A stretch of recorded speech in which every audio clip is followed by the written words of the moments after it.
नमस्कार। आज हमारे सामने 18 जनवरी 2026 की कुछ बहुत ही ज़रूरी खबरें हैं और हमारा मकसद सिर्फ हेडलाइंस पढ़ना नहीं है, बल्कि उनके पीछे छिपे पैटर्न और मतलब को समझना है। बिल्कुल।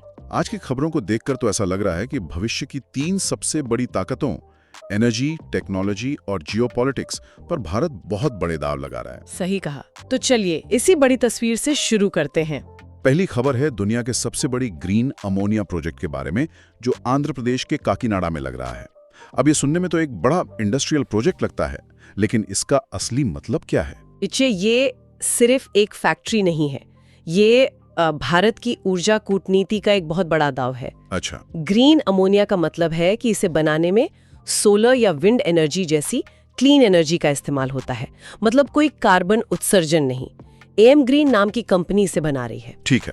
लेकिन दिलचस्प बात यह है कि इसका ज्यादातर प्रोडक्शन भारत के लिए नहीं है, ये जर्मनी, जापान और सिंगापुर जैसे देशों को एक्सपोर्ट करने के लिए है। जर्मनी मतलब यूरोप। यहाँ जियोपॉलिटिक्स कैसे आती है? यहीं पर तो असली खेल है।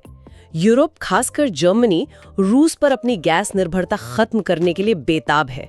उन्हें एक साफ और कह सकते हैं भरोसेमंद ऊर्जा का स्रोत चाहिए। ऐसे में भारत का ग्रीन अमोनिया उन्हें एक शानदार विकल्प देता है। तो ये सौदा सिर्फ एनर्जी का नहीं, बल्कि भरोसे और स्ट्रेटेजिक पार्टनरशिप का भी है। यानी भारत सिर्फ एनर्जी बना नहीं रहा, बल्कि कूटनीतिक रिश्ते भी मजबूत कर रहा है।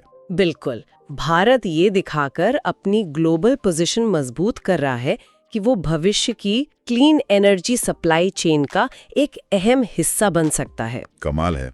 अच्छा, इसी से जुड़ी एक और खबर है। तमिलनाडु में भारत का पहला सॉवरेन एआई पार्क बन रहा है। अब ये सॉवरेन एआई सुनने में तो बड़ा भारी शब्द लगता है, ये है क्या चीज? भारी है और बहुत जरूरी भी। सॉवरेन एआई का सीधा सीधा मतलब है आर्टिफिशियल इंटेलिजेंस पर देश का अपना नियंत्रण। अपना नियंत्रण? हाँ, आज ज्यादातर बड़ी एआई टेक्नोलॉजी अमेरिकन कंपनियों के हाथ में है। गूगल, माइक्रोसॉफ्ट, ओपन एआई, हम उनका इस्तेमाल तो करते हैं, लेकिन हमारा डेटा, हमारे मॉडल्स सब उनके सर्वर पर है। सही बात है।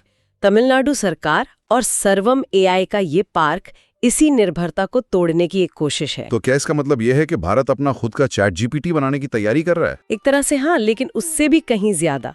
इसका मकसद एक पूरा इकोसिस्टम बनाना है, जहां हमारे अपने सुपर कंप्यूटर हो, हमारे रिसर्चर्स हो और मतलब भारतीय भाषाओं और जरूरतों के हिसाब से एआई मॉडल्स बने। जैसे कि कृषि के लिए या स्वास्थ्य के लिए? बिल्कुल। सोचिए, कृषि के लिए, स्वास्थ्य के लिए या हमारी अपनी भाषाओं के लिए एआई टूल्स।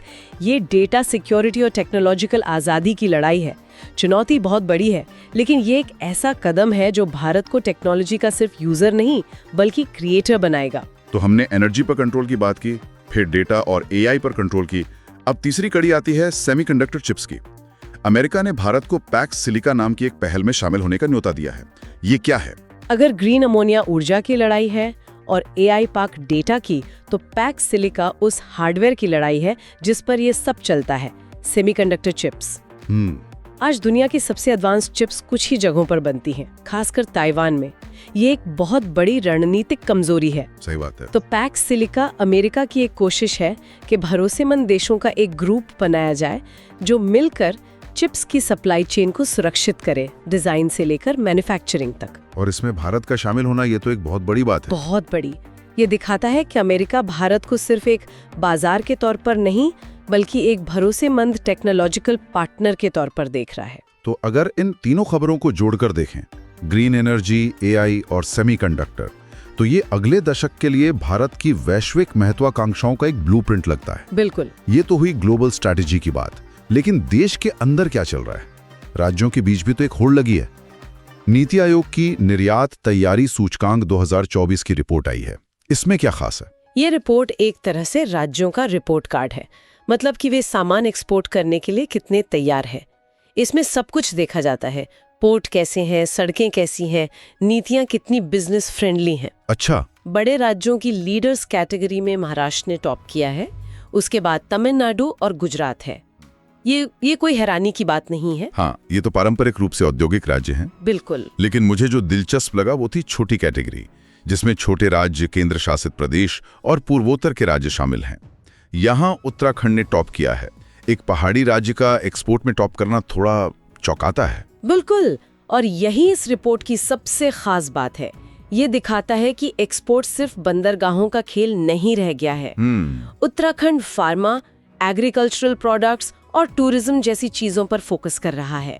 उसके बाद जम्मू कश्मीर और नागालैंड का आना ये बताता है कि सही नीतियों से जमीन से घिरे राज्य भी ग्लोबल बाजार में अपनी जगह बना सकते हैं। ये तो एक बहुत अच्छा संकेत है जी। और विकास के लिए जरूरी है ऊर्जा। नई दिल्ली में इंडिया इलेक्ट्रिसिटी समिट 2026 होने वाली है। क्या ये सिर्फ एक और सरकारी कॉन्फ्रेंस है या इससे कुछ ठोस निकलने की उम्मीद है? नीति निर्धारण का एक बड़ा मंच है। अच्छा। और ये समिट बहुत जरूरी है क्योंकि भारत का बिजली सेक्टर एक बड़े बदलाव से गुजर रहा है। एक तरफ हमें अरबों लोगों तक 24 घंटे बिजली पहुंचानी है और दूसरी तरफ हमें रिन्यूएबल एनर्जी को ग्रिड में जोड़ना है, जो कि बहुत मुश्किल काम है। बहुत मुश्किल। इस समिट में इसी पर चर्चा होगी। ग्रिड को कैसे मॉडर्न बनाया जाए, एनर्जी को स्टोर कैसे किया जाए। यहाँ लिए गए फैसले तय करेंगे कि अगले कुछ सालों में हमारे घरों में बिजली कैसे और कितनी कीमत पर आएगी। ऊर्जा और एक्सपोर्ट के अलावा एक और क्षेत्र है जहाँ राज्य आगे बढ़ रहे हैं, इलेक्ट्रिक वाहन। खबर है कि 2025 में व्यक्तिगत ईवी अपनाने में केरल सबसे आगे रहा। हाँ, और यहाँ व्यक्तिगत शब्द पर ध्यान देना जरूरी है। ये कुल ईवी बिक्री नहीं है, बल्कि आम लोगों द्वारा यानी प्राइवेट कार्स और टू व्हीलर खरीदने की बात है। केरल की सफलता के पीछे कई कारण हैं। बेहतर चार्जिंग इंफ्रास्ट्रक्चर, लोगों में जागरूकता और खास तौर पर मध्यम वर्ग का इसे अपनाना। यह एक बड़ा संकेत है कि ईवी अब सिर्फ अमीरों का खिलौना नहीं रहा। सही बात है, अब ये आम भारतीय परिवारों तक पहुंच रहा है। बिल्कुल। और इन सब बदलावों के पीछे एक और बड़ी ताकत है, स्टार्टअप्स। आज 16 जनवरी को राष्ट्रीय स्टार्टअप दिवस भी है। और ये साल खास है क्योंकि यह स्टार्टअप इंडिया पहल का 10वां साल है।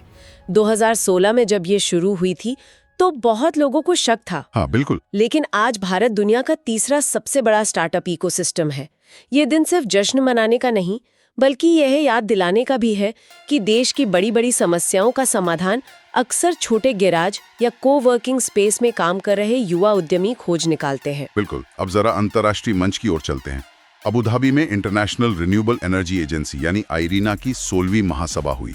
भारत भी वहां मौजूद था। हाँ, और भारत का प्रतिनिधित्व ऊर्जा मंत्री प्रहलाद जोशी ने किया, जो दिखाता है कि भारत इस मंच को कितनी गंभीरता से लेता है।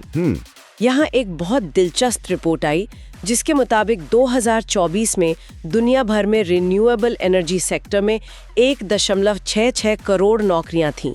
इसमें से अकेले भारत में 13 लाख नौकरियां थीं। 13 लाख, ये तो बहुत बड़ा आंकड़ा है। बहुत बड़ा, जो बताता है कि ग्रीन एनर्जी सिर्फ पर्यावरण के लिए ही नहीं बल्कि रोजगार के लिए भी कितनी जरूरी है। और ऊर्जा से हटकर अगर मसालों की बात करें तो नवा अंतर्राष्ट्रीय मसाला सम्मेलन केरल के कोची में होने वाला है। भारत और मसाला, ये तो एक स्वाभाविक जुड़ाव है। बिल्कुल।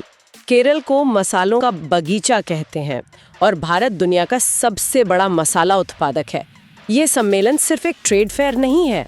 अच्छा। यहाँ दुनिया भर के एक्सपोर्टर्स, वैज्ञानिक और नीति निर्माता एक साथ आते हैं।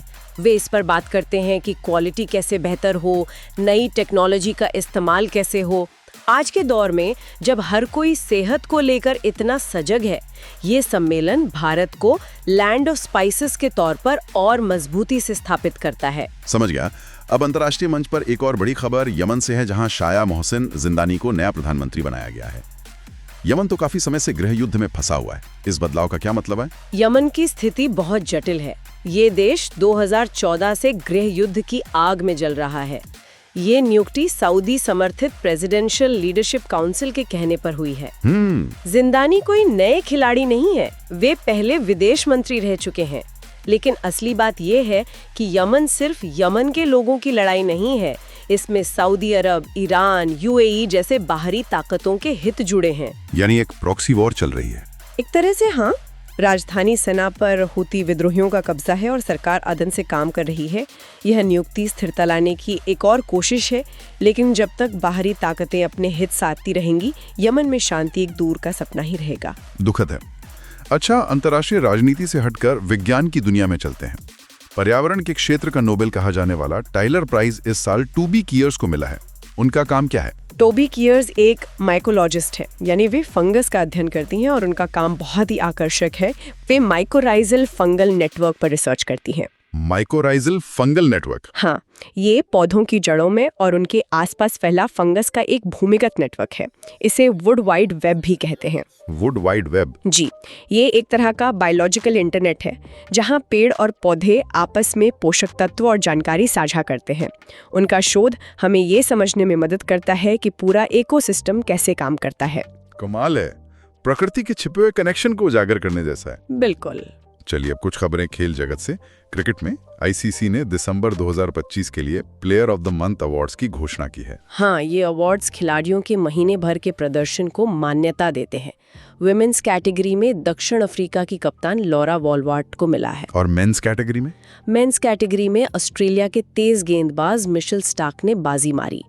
आईसीसी, जो क्रिकेट की ग्लोबल बॉडी है, इन अवार्ड्स के जरिए लगातार अच्छा प्रदर्शन करने वाले खिलाड़ियों को सुर्खियों में रखती है। और क्रिकेट के अलावा भारत में साइकिलिंग को लेकर एक बड़ी खबर है।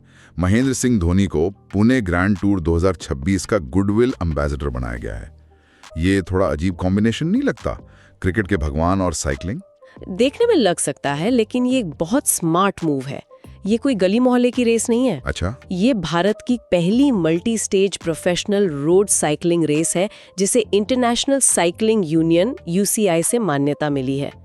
मतलब ये एक वर्ल्ड क्लास इवेंट है। लेकिन भारत में साइकिलिंग को एक खेल के तौर पर वो पहचान नहीं मिली है। धोनी का नाम जुड़ते ही ये इवेंट घर घर में चर्चा का विषय बन जाएगा। यानी ये खेल को लोकप्रिय बनाने की एक रणनीति है। एक बेहतरीन रणनीति। और अंत में एक नियुक्ति की खबर जो हमने शुरू में छोड़ दी थी। न्यायमूर्ति सुजॉय पॉल ने कलकत्ता हाईकोर्ट के 44वें चीफ जस्टिस के रूप में शपथ ली है। जी, ये एक महत्वपूर्ण संवैधानिक नियुक्ति है। वे तेलंगाना हाईकोर्ट से स्थानांतरित होकर आए हैं।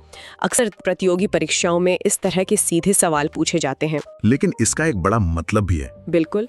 न्यायपालिका देश के लोकतंत्र का एक अहम स्तंभ है और चीफ जस्टिस का पद उस स्तंभ को मजबूती देने में एक बड़ी भूमिका निभाता है।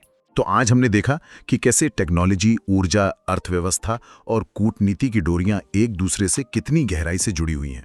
तो दोस्तों, ये थे 18 जनवरी 2026 के सबसे जरूरी करंट अफेयर्स, वो भी बिल्कुल आसान और पूरी तरह एग्जाम फोकस्ड तरीके से। आज का क्वेश्चन है, नलों के माध्यम से पीने योग्य पानी उपलब्ध कराने वाला भारत का पहला शहर कौन बना है? Which became India's first city to provide potable tap water through taps?